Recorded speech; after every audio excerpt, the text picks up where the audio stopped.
Tervetuloa Rovaniemelle. Mun nimi on Sami Kuronen ja tämä on Apukka Resorts.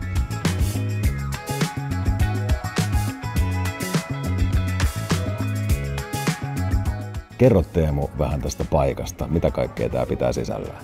Joo, eli tämä on kansainvälinen matkailukohde, mistä löytyy todella paljon aktiviteetteja ja myös ravintolapalvelut löytyy täältä alueelta.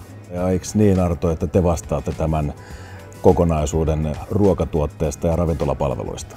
Kyllä, nimenomaan näin. Eli kaiken kaikkiaan täältä löytyy 4 eri tyylistä ravintolaa. Apukka Resort on kasvanut hurjasti 2 viime vuoden aikana. Majoituskapasiteettia on tullut reilusti lisää. Kasvu tulee jatkumaan tulevaisuudessakin. Ja tietysti nämä meidän ravintolapalvelut on täällä monipuolistunut. 120 kansalaisuutta, niin se vaatii myös meiltä aika paljon erilaisia ravintolatoimintoja. Mitkä asiat varmistaa sen, että Apukka Resortin ravintolapalvelut on tämän alueen parhaat? No, meillä on lähtökohtaisesti aina jokaisessa annoksessa mietitty jonkinlainen lappilainen twisti ja käytetään tosi paljon metsänantimia ja marjoja ja sieniä ja kaikissa annoksissa kyllä näkyy lappilaisuus. Se ruoan pitää olla monipuolisesti semmoinen, joka tyydyttää jokaista kansalaisuutta unohtamatta kumminkaan sitä lappilaisuutta siellä. Eli se on monimuotoista kansainvälistä lappilaista ruokaa. Missä vaiheessa Valio Aimo tuli osaksi teidän tarinaa? Valio Aimo on ollut meille jo aikaisemmissa paikoissa yhteistyökumppania. Ja kun Apukka Resortti aukaistiin, niin se oli luonnollinen jatkumo tälle yhteistyölle. Mikä teidät aikanaan sai valitsemaan just Valio Aimon? Se on tarpeeksi pieni ja ketterä, palvelualtis ja luotettava.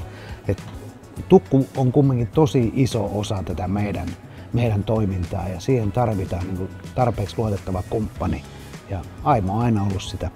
Ja totta kai Valio Aimo vastaa meidän tarpeisiin tosi hyvin. Eli jos meillä tulee jotain uutuustuotteita, mitä me halutaan saada listoille, se ei ikään kuin rajoita meidän tämmöistä luomiskykyä.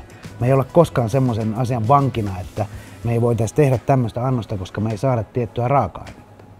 Ja siinä mielessä Valio Aimo on kyllä meillä ollut todella hyvä ja ketterä toimija. Kenelle kaikille te suosittelisitte Valio Aimoa? No, minä suosittelen ainakin ihan joka ikiselle ravintola-alalla toimivalle yritykselle. Se on aina ollut meille semmoinen ykkösvaihtoehto. Meitä on yritetty kosiskella muuallekin, mutta ei me olla. Ei ole hyvää vaihetta pois. Täältä löytyy ihan hirveästi aktiviteetteja, monenlaista tekemistä, mitä matkaaja voi tehdä. Kertokaa muutama esimerkki.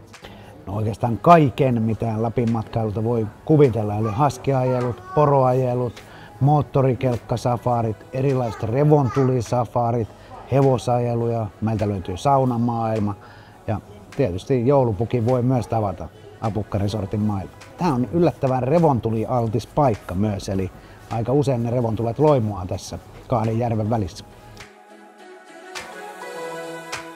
Upea päivä Apukka Resortissa takana, kääntyy kohta iltaan, mutta Artolle ja Teemulle vielä pari nopeata kysymystä. Mikä on paras asia Valio Aimossa? Mun mielestä monipuolinen ammattilaisten palvelutukku.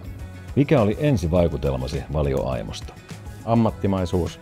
Mikä on suurin hyöty Valio Aimosta, mitä olet saanut? Ammatillinen vapaus luoda asioita keittiössä. Mikä yllätti sinut eniten Valio Aimossa? Positiivinen asiakaspalvelu. Mikä tekee Valio Aimosta hyvän kumppanin jokapäiväisessä arjessa? Ihan niin kuin parisuhteessa, helppo olla yhdessä. Mikä on Valio Aimon suosikkipalvelu tai tuote? Punajuuri. Jos voisit kuvailla Valio Aimoa yhdellä sanalla, mikä se olisi? Rohkea. Miten Valio Aimo on parantanut sun elämää tai työtä?